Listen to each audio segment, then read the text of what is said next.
a question. I assume you come often here to Italy, and I live here in the north of Italy, in Venice, in Veneto. No? So we must meet. Yeah, I hope so. But here there is some kind of Muslim community, right? And I see the Muslim community here in my city. It's a small city, 4,000 people, a really small city, and there's a small Arab community here, and I see the Arab community and also the left-wing supporters.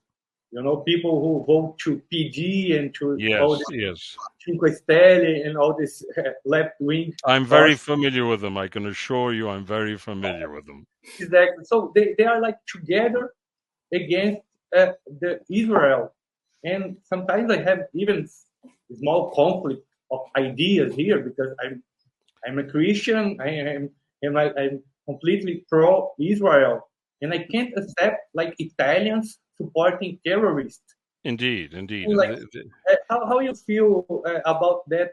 Like when you come here to Italy and all over Europe, do you think anti-Semitism is coming over again?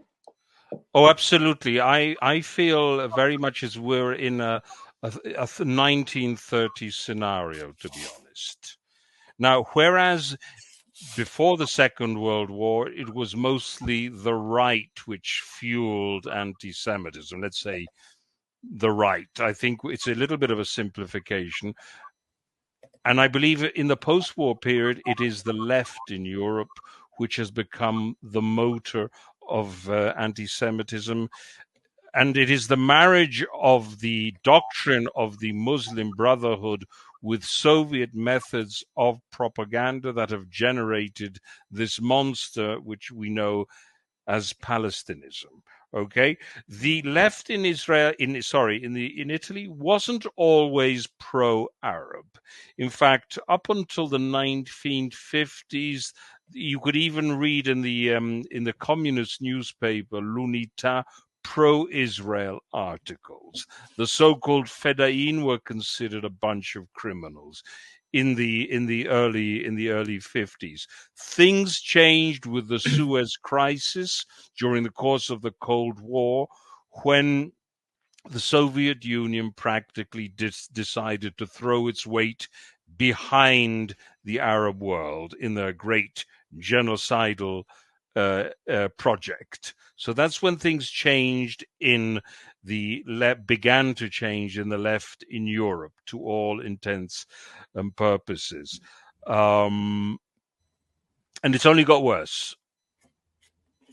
And it's only got worse as we see the new left, which took off in the 1960s, the postmodernists, the deconstructionists, many Jews among them, many left-wing Jews among them, by the way. It has to be said, okay? Truth be told. But anyway, it's a story that is repeating itself. It is it's probably the most virulent form of anti-Semitism that we've seen since the 1930s.